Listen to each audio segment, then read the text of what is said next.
All right, we're live.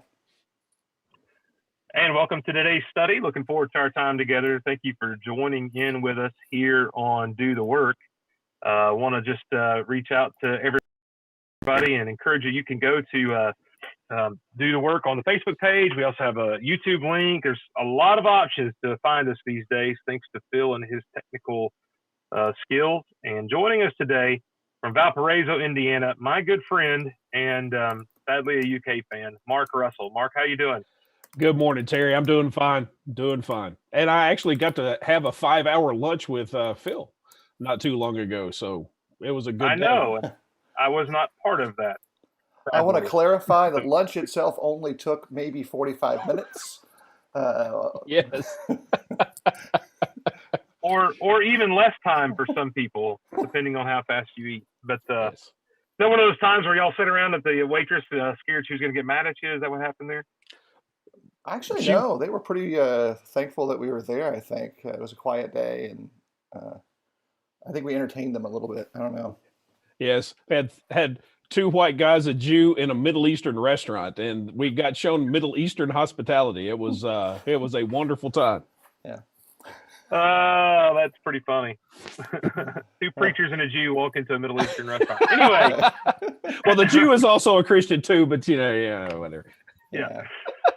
All right, so Hal, tacos were yesterday. Today is Wednesday, but yes, we had tacos yesterday. All right, so no, what did they eat? They ate shawarma, not tacos. Middle Eastern, it's shawarma. Yeah. So there you go. It's like a fat taco. All right, so we could talk cuisine maybe later, but today's task is we are in the book of James. We have been during our state of quarantine, and we find ourselves in James chapter 3 today. So I'm going to start us off while Phil keeps pushing buttons. I'll read through verses 1 through 4, and then in just a moment we'll start discussing all of that. Not many of you should become teachers, my brothers, for you know that we who teach will be judged with greater strictness. For we all stumble in many ways, and if anyone does not stumble in what he says, he is a perfect man, able also to bridle his whole body. If we put bits into the mouths of horses so that they obey us, we guide their whole bodies as well. Look at the ships also. Though they are so large and are driven by strong winds, they are guided by a very small rudder wherever the will of the pilot directs. I guess I'll start off by just saying I always got bad grades in elementary school on follows instructions well, and I guess that applies to verse 1 as well. But many of you should not be teachers, and yet here the three of us are. So what does that passage mean, guys? If it doesn't mean, hey, none of you become teachers, what's the real point of that? Mark, we'll let you get us kicked off there, James 3 and verse 1. Well, the irony of you inviting me for James chapter 3 is not lost on me today, boys. I'm just saying. I think it just means be careful. Teachers were held in such high regard, and it is a sort of a lust of the flesh and a pride of life to want to be held in high regard by a lot of folks. And, even in the Gospels, our Lord, why do you call me teacher? Don't be in a rush to have everybody pat you on the back because you are the teacher. Because if you call yourself a teacher, verse 1, there's going to be some critique coming your way. Now, for my case, it's warranted, but sometimes it may not be warranted. Yeah, Terry, go ahead. I've got something I want to. No. Go. You've not talked yet, and we're like, I don't know, we're 5 fine. minutes into the program. It's time. So you're out of the corner now. You're allowed to speak. Excellent. Most folks might be familiar with the cliche that it takes about 10,000 hours to rise to the range of competency to excellency in a given task or skill. If you talk about free throw shooting, those who are really good at it, they do it all the time, even after they get good at it, as a kind of a simple illustration. And so expertise takes effort. That's just on the general level. In the context of the first century, with Christians in Jerusalem and Christians in the outer rings of the Israelite influence, leadership kind of fell into two contexts, at least for our purposes to understand this text. You had leaders like the Pharisees and the Sadducees who desired to have the chief seat to run the synagogue without respect to their moral competency or even their textual excellency. Do they know the Old Testament text well enough to make reasoned applications? Next level, you move to these people who are being scattered everywhere. James is dialing into the next thing after the 1-2 punch of Abraham and Rahab. He says, now look, when you go forward, not all of you need to be teachers. Not all of you have the wherewithal, the personality. I think there's some balance. And socially, amongst Christians, we struggle with this a lot because we want every young person, and I'll use this as an illustration, to develop the ability to preach, because we think that's the pinnacle of spiritual service. I think we've broken the pattern in that regard with developing young hearts. Preaching isn't the pinnacle. It is a powerful opportunity, but it's no less important than, or more important on either way, than developing a heart of service, than developing the characteristics of a shepherd, than any of these things, because we've gotten the balance of value out of whack. And so part of what James is saying is understand, if you make choice A, that brings you to choice B.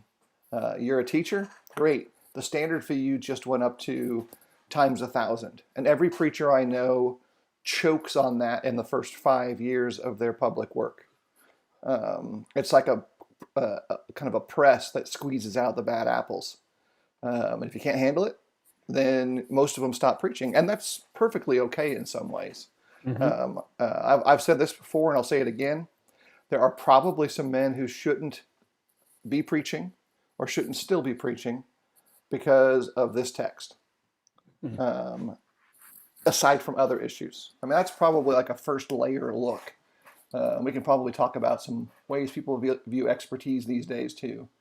Well, the irony of the do the work, and it says, well, maybe some of you shouldn't be doing the work, is an interesting little that there too. Well, so I think one of the things about this too, guys, is I think there's different levels of teaching that have to be addressed in here as well. But I think maybe the greater application of this teaching is the public teaching, the preaching. Mm-hmm. And I think there's a role where this comment is saying not everybody should fill that role. Some of you shouldn't fill that role. Yeah. There's also the other level, which is the teaching one-on-one. And I think the application here is, look, all of us should be trying to teach one-on-one. Yeah. But understand, I think the application from here is even in that, the application of this verse is even in that, you have to watch your words carefully. And there's other passages that have said similar things, like walking with wisdom towards those who are outside, redeeming the time. I mean, there's a lot of passages that talk about the seriousness we approach sharing the gospel and what that looks like. And I think this falls in line with that. But I think the greater application, as Phil said, is, hey, look, some of you don't need to fill this role. Look, not everybody. This is one of the things about our culture that we've gotten wrong, and we're starting to come back to this. I'm going to use this illustration. Not everybody needs to go to college, right? College isn't made for everybody. But for the last 20 years, what have we kind of pushed everybody to do? We've pushed everybody to go to college. And that's, I think, been to the detriment of our economy and our culture in the process, right? Because we want to force everybody into the same box. And I think the same thing is in the church. What your life as a disciple is really about is service. And that doesn't mean that teaching is not the only way you serve. Not everybody is equipped to be a teacher. That doesn't mean they can't be, but not everybody is equipped to be a teacher. Yeah. But that doesn't mean there's not a lot of other tremendously valuable roles you can fill within the Lord's kingdom that are just as important and are just as necessary. And I'm afraid sometimes we've tried to create and push everybody into this box of being a teacher to the detriment of the church, because we've left some of these other things undone that need to be done by somebody. Yeah. And the body's become a collection of arms rather than a collection of different parts with different roles and different abilities. And I think that's one of the things maybe that this could bring up as well, in that sense. And by the way, I'll say to Phil's thing, I think one of the other problems about we encourage young men to preach. I kind of take this differently. I think we've encouraged the wrong young men to preach. And I'll say, I think there's some young men we don't encourage to preach that we need to encourage to preach. Yeah. And although they may be able to do things and make more money in the secular world, they're the ones with the true talent for what is needed in the kingdom. And we push them the opposite direction because of their abilities. And we encourage them to do something that in our words is more successful than what they could be. So that's kind of my soapbox there. I'll step off with somebody else. Well, Terry, I don't think that that's necessarily a soapbox. I think it's the truth. You know, you and I are both married to public school teachers. You know, with the online teaching, I've known Cindy I've said she was born to be a teacher. You know, finding our niche is an important thing in the kingdom. You know, both Paul and Peter both address this idea: use the talents that God gave you.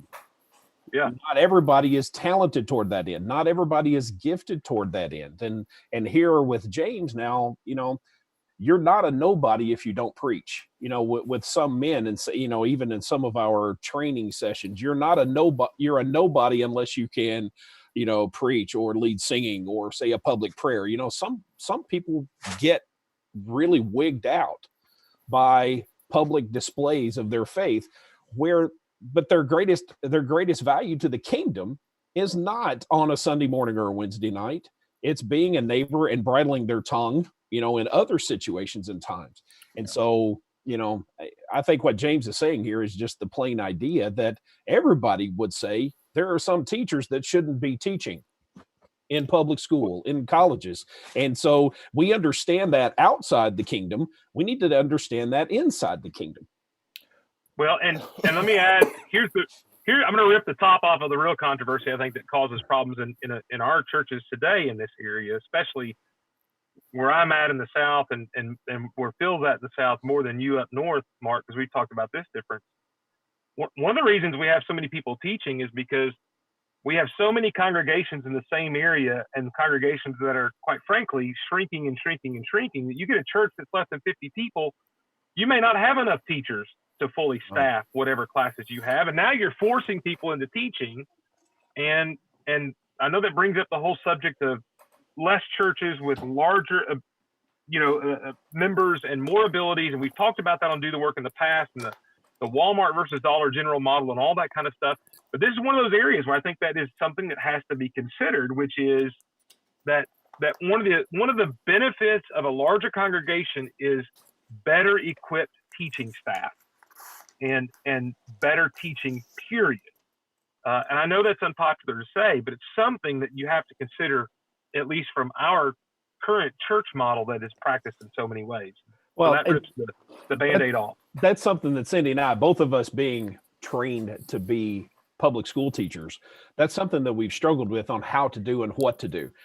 When do we equip teachers? Because there is a better way of teaching children. There is a better way of teaching scripture, because it's literature, because it's truth, because, you know, just throwing it out there and saying, hey, what do you think? That's not teaching. Mm-hmm. Yeah. You know, I think there's a couple things that take place in the text here. From this text, which has all the practical admonition we've talked about, and there's a ton of it, because I could ask this question to the audience as well as to the three of us. Have you ever said something in a class that you regretted, either in the way you said it or because you learned that you were inaccurate? And the answer would be, well, yes. That's a general truth for all of us. It's like 100% yes. Yes to both.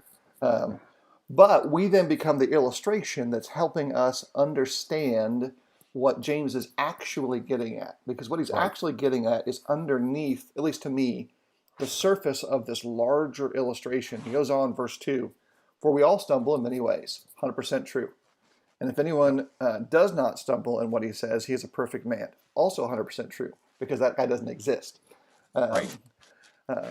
Able to bridle his whole body. So he's trying to basically, in a logical way, inch forward to a conclusion that we all are being drawn to. He's basically moving us like the horse he's talking about. He's basically put the bit in our mouth and saying, hey, here it is. Because that's what he's trying to get to. How powerful are your words? How powerful is your testimony, if you want to use the pseudo-biblical terminology there of, that some people kind of throw out? Because think about us right now. We're working through a medium that gives us the leveraged opportunity to reach thousands of people. One news report, one way or the other, has everybody going out and buying all the toilet paper. Somebody says, "Hey, did you hear what so-and-so said in his Bible class?"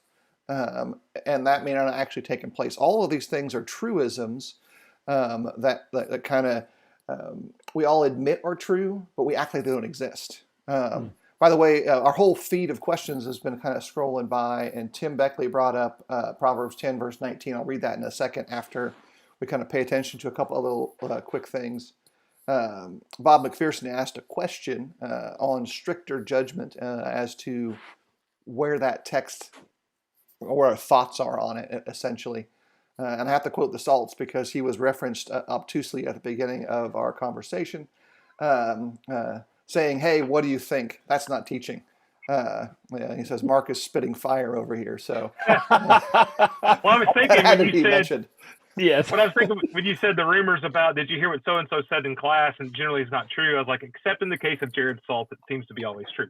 But I'll refer to McPherson real quick. Thoughts on stricter judgment. I think this is the same idea as husbands, in essence, have a stricter judgment because they're the leaders of the home, and elders have a stricter judgment because they're leaders in the church. With those roles of leadership comes more responsibility, which brings more judgment about how you handle that responsibility. Yeah. And just the simple thing is, you got to understand, if you teach, all he's saying there is you're going to be judged on what you taught. Mm-hmm. And therefore, in that sense, you have a stricter judgment than the person who chooses not to teach.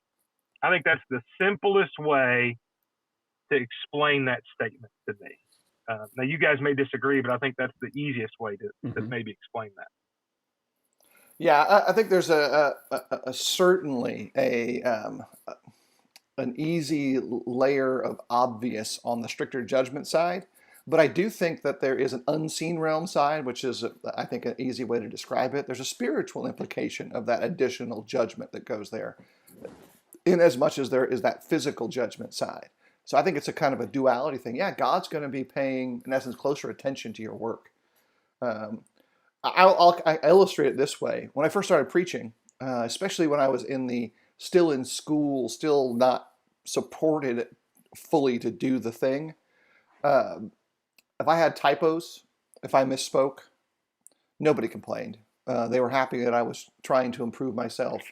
The minute that I was laboring in the vineyard as a worker, all that went out the window.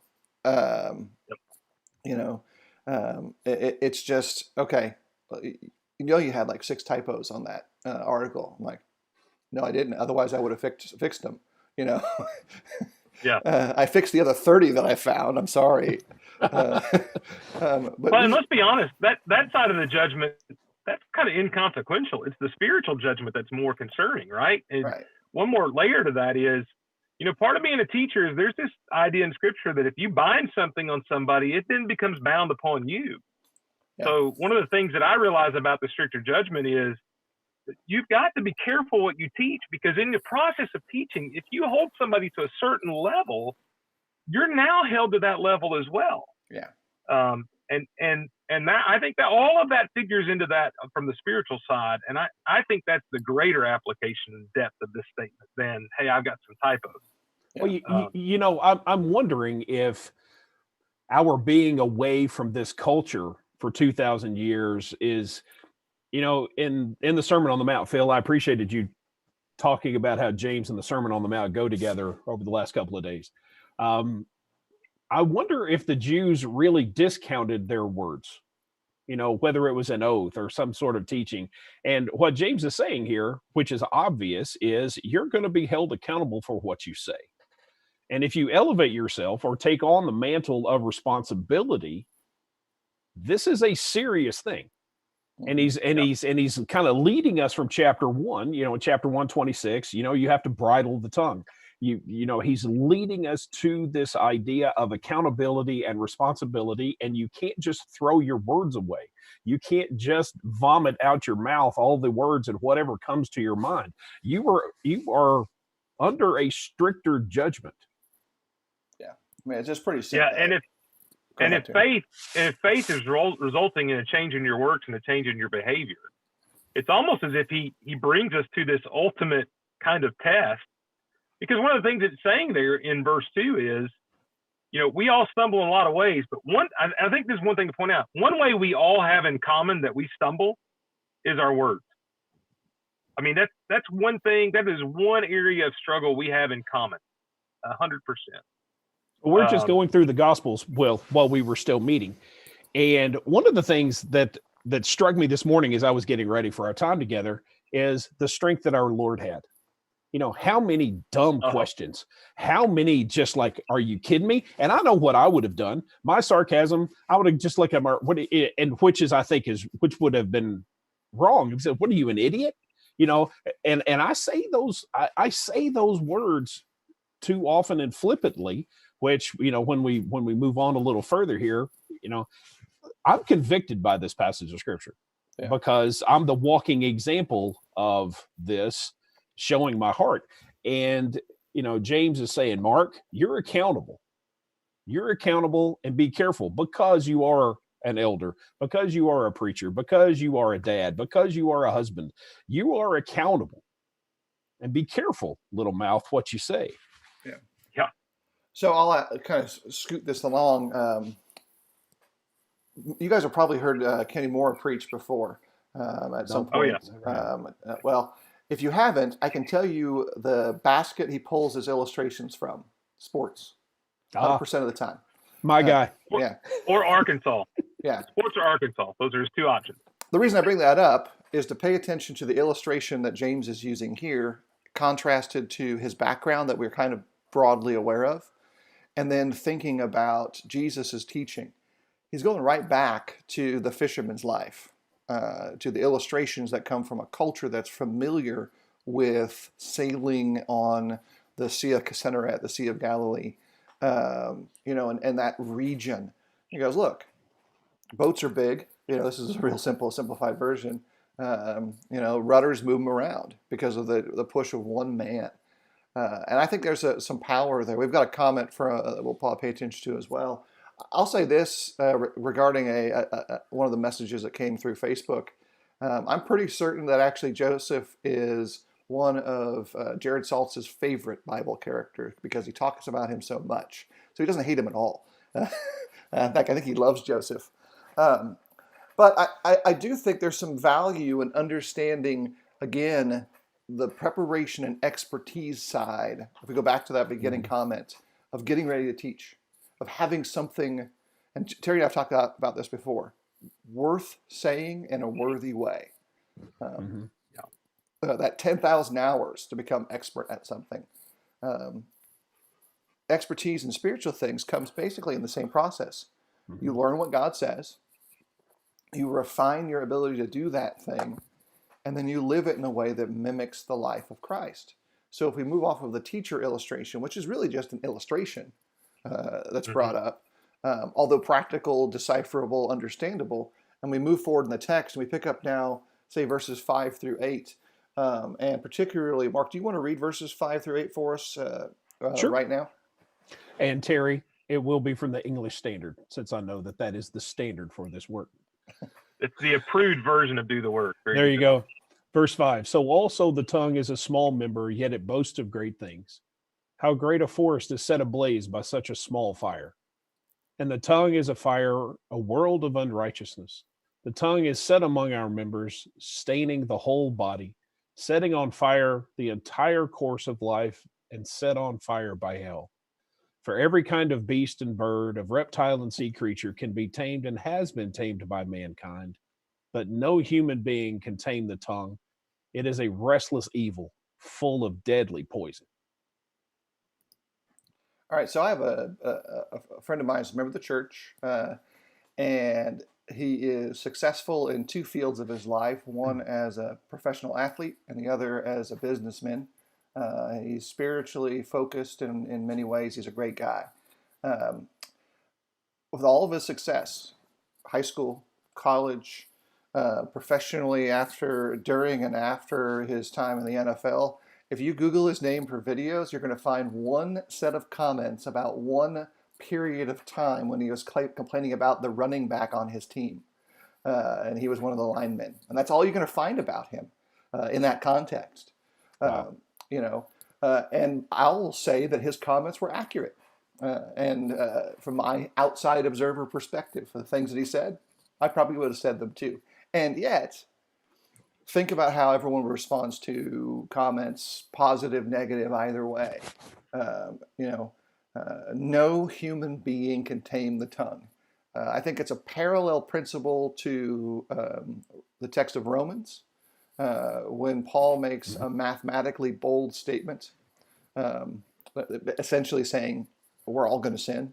If you want to kind of boil it down, he says we're all going to struggle to control our speech. And Tim's got a great comment we'll include here in a second because there's certainly some balance there too. But scrolling back into the text and kind of thinking about what we see there, what is the impact textually and personally that James is trying to teach us here? What is he really wanting us to know from illustration one? Teacher, judgment, horse. Now, tongue can't be tamed. What's our practical level illustration, and then maybe seeing the higher spiritual side illustration that you can kind of grapple to? Either or, you guys can pick. I gave you like 3 different questions to choose from. So, Go ahead, Terry. Well, I think one of the things about the taming that sticks out to me is, when you think about taming something, you reach a point where you view that animal as being tamed, as if, kind of your work is done kind of thing. If you're house training a dog, there comes a point where you've kind of reached that point and you don't have to continue to train at that point. I think one of the levels here, I think the idea here is you can train an animal and you can get them to a point where they're controllable on a somewhat consistent basis. Now there's always exceptions, but a somewhat consistent basis. But the tongue is something that you never reach a level of you got it figured out and settled. That I think the idea here is not that the tongue just can never be controlled, but that it is a continual, never-ending process for you to watch what you say and to watch how you use your words. And I think that's one of the things from that illustration that I kind of gather from that. It is this restless evil. It is ongoing. This is a never-ending struggle you're going to have. Mm-hmm.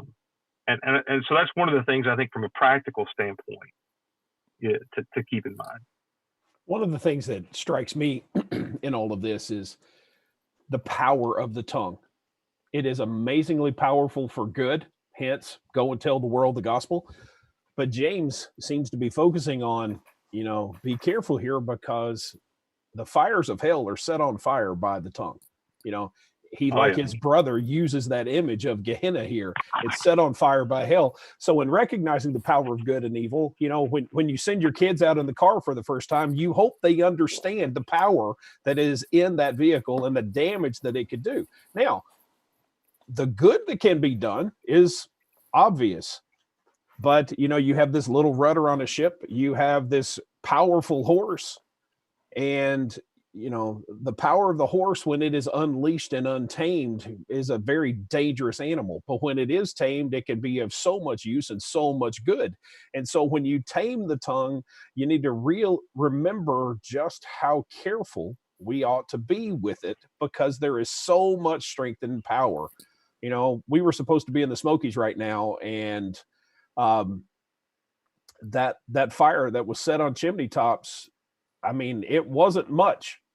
And, when I read passages like this, that, when I saw it that next spring after it was on fire in November, there were still people with PTSD around there because of the power of that fire. And, James is telling me, he says, Mark, you got to be careful, because I still have to be careful, because I have, Phil, to your point earlier, I have said things. I've said things to my wife. I've said things during a Bible study. I've said things during a sermon that have hurt. And here's the problem. One hurt, one faux pas, one thing like that to the point of your fella, it can outweigh 10,000 positive things. Mm-hmm. Yeah. Yeah, I think Paul Hammond's mentioned there's never a point in the battle with the tongue, and Tim brought up a balance to that. As expertise increases, so does the different edges of temptation, arrogance, pride, Yes. lording it over those who don't have that expertise, pushing people who aren't ready to be pushed, pulling in areas that don't need to be pulled on just yet, not letting others to grow because we feel like we're the only one who could do it because we're the qualified smart one. I mean, there's all kinds of stuff that fly in those soups of settings of, okay, where are we at? Are we talking about a local church? We're talking about the family? We're talking about a workplace? Because I think it's important to kind of tie all this back together again. This admonition is not purely for, I'll say broadly, church work. This admonition from James is rules for the road, because these Israelites are either, as they receive it, they're hitting the road. They're going to, it's really a practical, we're on it now. Whether it's in all contexts, and Deborah brought up, it's not just our words, especially now with modern media and our social distancing taking place. It's really hard to take the message that's in my heart, like what I want to emote, and write it in a way that everybody who reads my words understands. Because if you don't know the tone of my heart, the words are cold. I love literary works. I'm a Cormac McCarthy fan. As a writer, he's really talented, but his words are edgy unless you begin to understand the depth and pain underneath them. If you're a fantasy fiction writer or reader and read the Wheel of Time series, 2 different authors worked in that process. The main guy for the first part, another guy for the end of it, and the last couple books are vastly different than the first parts. Even though they have the same characters, same themes, same underlying notes, different pen men involved in there. And so the ending stories changed because the tone of the writer changed. And so I think there's a part of that here that we can pay attention to if we combine some other biblical principles. The principle of seasoning your words with grace, salt, having that intentional plan to improve rather than discourage. Secondly, realizing that crudeness of speech isn't just profanity. You can use your words like a bludgeon. If you ever talk to someone who's been verbally abused from age 0 to whenever, from marriage day 1 to whenever, it really impacts them. Deeply and significantly. So there's a lot of that's there. That is the ways in which we interact that all fall under this the same fuel for the fire, if you will. I sparked off salts on some Wheel of Time thread. That's my own fault. He's a fan of that, so ignore him, as mostly folks do. Doesn't take much to get salts going. I tell you, one of the things that's I think, especially with the social media implication, is this is even harder, I think, in some ways for younger generations, because they don't communicate with actual speaking very much. And I think that because they're so interactive on social media, I think one of the challenges we face with the generations to come is, quite frankly, that they just don't have the filter that we grew up with. Because can I interject real quick? I think there's a shift that has to be made there. I'm not sure that youth today struggle any differently than you and I did with social interaction. I think we all did. The age 13 to 20, most dudes are idiots with everything they say, whether it's in writing or otherwise. Now, I will agree that the avenues they're using, here's the difference. let me explain the difference. When I was growing up and I said stupid stuff, 50% of the times my parents were there to smack me on the back of the head and tell me to shut up. We prayed for the other 50% of the time Yeah. for them to be there. Yeah. My kids, when they say stupid stuff, 85% of it is on social media. Mm. And I probably only see 10% of it. And I still smack them on the back of the head. But it's more difficult because you don't see as much to train them. And that's really what I'm talking about. And I think Paul brings up a big point. Social media speech is a lot more sarcastic and biting. And it has a whole different tone than actually talking. So I do think there's some challenges there. I'm not saying that the level of ignorance is greater in our younger people. I'm saying the amount of training is not what it was. And especially if you're not a parent who's tech savvy, it's even worse for those kids. Yeah. And I got to tell you, one of the things that was always funny to me, especially, and we try to fix that more, we saw early on with Peyton, because of social media when he was in middle school and high school was really becoming a big thing, Instagram, that kind of stuff. In middle school, he had a girlfriend, and you might judge me for allowing that to happen. Let me say this. They went on 2 dates, and they were chaperoned by both parents when they went. And it's pretty funny about that. We ran into them at Walmart one time, and the two of them could not talk in person. They literally did not talk in front of us. They could not talk in person, but they could text nonstop. And it's just a sign of the challenge that I think, and we just have to, and I'm not saying there's nothing you can do to change it, by the way. It's not like you can really stop it, except for being more vigilant and try to create more opportunities for your kids to actually have real interactive conversations with people and train them on what tact is. Kids don't even know. When I grew up, my parents said, well, you need to have more tact than that, or you need to control what you say, or you need to not do this. And for a lot of kids, they have nobody doing that because it's all online in a cloaked environment. It's on a Snapchat that expires to a friend that you'll never see. And so it's way more difficult to train your children in taming and controlling their tongue, which long term I think is going to have more serious effects than those of us who got smacked back in the back of the head more often. Yeah. And that's really what my point is from that standpoint. But that point, since we're down this rabbit trail, we'll let Mark, talk some. I'll speak at the end as someone who's tech savvy, but I'll offer my observations. Well, I'm not necessarily speaking to the tech side of it. I was kind of going back to what James was kind of getting to. Mm-hmm. I didn't realize how much my words hurt other people, whether it was sarcastic or biting or just trying to be funny, until I had a heart to treasure the people that I was talking to, whether it was my wife or whether, realizing that I'm an oracle for God when I'm teaching. And none of us are going to train our heart and do any sort of good that way until the point of what James is saying is that we let the Spirit be at work in us, in training us and softening our heart, transforming, renewing our minds daily. All these sorts of things are something that we're going to deal with. And there is a maturity in that, which goes back to verse 1. Don't be a teacher unless you're mature enough to handle it. Well, none of us are mature enough to handle the tongue. And the only way that we're going to get any good at it is by using it. But hopefully the heart of a child of God, which is who James is talking to, hopefully we're going to soften up the idea. And how many times? Well, that's not what I meant. Well, it may not be what you meant, but it's what you said, and it's how I heard it. And sometimes the hearer, we need to be aware of the hearer so that we're not running roughshod over them. So we are seasoning our words with salt, seasoning our texts with salt.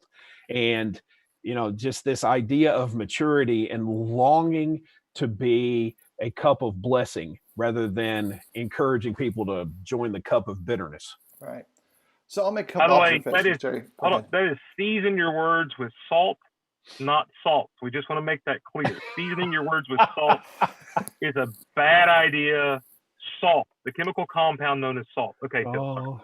Right. Absolutely true. So first thing on the tech level, I had an analog childhood, a digital adulthood. So that kind of puts my experiences on two frames. But my digital childhood, or my analog childhood, was on the edge of the digital world. I had a TRS-80 computer as my first computer, a Commodore 64. We had an Amiga 500. We had an Atari 2600 in our house. So computers were around, progressive. but we were not interconnected in the way that they are now. But here's the thing. It doesn't matter which platform you allow or don't allow your kids to participate in. They're essentially all the same in the end. Whether it's Snapchat, there's some differences, and we have family rules that are unique to our family. If you're in the house, no Snapchat. If you're a younger kid, your Instagram is going to be suspect inspection or continued participation with a parent, etc. It's just principles that work for us. Every people want to do their own thing. But I'll just tell you this. In the end, there's another thing that's more important than the hedge, because the hedge has to be there, is learning to share with your children your failures as much as your successes. Yes. Because you need to teach how to overcome your failure. That's a role of a leader. It says, I failed like this in the past. I don't want you to fail like this in the future. Here's how I did to be better. And as a parent, that's a process of learning. As a leader, that's a process of learning. As a speaker, a teacher, bring in the context of James, it's a process of learning. Technology will either amplify it or minimize that opportunity. And I think it's important for us to amplify it, the show, to include and experience. And I'll say one more thing on the tech side. As a parent, I encourage you to prepare your kids to handle technology when they leave your home, to give them the skills to not just know what to say, but to actually use the things you think you want them to use it for. So if you go on a trip somewhere, they call the Uber, if you're going to call an Uber in. If they're going to make a reservation, have them learn how to do the reservation. Just like you want them to use the checkbook, they should learn how to do online stuff and do it with you rather than learning it from some classmate who is equally ignorant about some of the issues that are there. I mean, soapbox, I'm stepping off of it. We can get back to the text a little bit. Well, let me say you said about hedges, and I think this is the key to the hedge thing. You can put hedges up all day long, but if you don't actually train your children's heart, even your own heart, especially your children, when they leave home, they don't have your hedges anymore, and it's not going to matter. Yeah. And so hedges is just one step, but what you really got to do is do some sincere teaching, and that's really what this text is about. It's not about setting up the appropriate hedges so you don't make mistakes. It's about training your heart to be such a kind of person that makes the right kind of decisions with your tongue. Mm-hmm. And part of the point here is that even men with the best of hearts struggle with their tongue. Mm-hmm. And to get back to the text, this idea that it is full of deadly poison, that ought to frighten us to realize, and we kind of talked about this a little bit, and you talked about it with your verbal abuse and so forth. The way you use your tongue has the ability to really harm and hurt people seriously.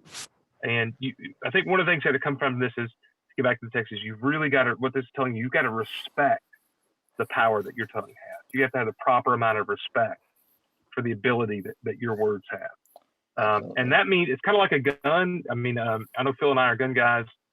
I did some competition shooting for a while. One of the baselines for that is you better fully respect what you're doing with that gun, because you're using real bullets, right? And you can use them in a way that nobody's harmed as long as you point down range and you're always shooting in the right direction. But if you're not careful, you put a lot of people in danger with what you say. Yeah, absolutely. Or how you use the gun. Our house in Cookeville, one of the neighboring properties, the guy wanted to kill a varmint on his land, and the bullet that he misdirected landed 4 feet below Jesse's bed in our laundry room, going through the wall and into the soap, the laundry soap. And so, it's an absolute truth that when the bullet leaves a barrel, it no longer cares. Yep. Well, one of the things coming, if I can, we got to close up here soon, but sure. Going back to let not many of you be teachers.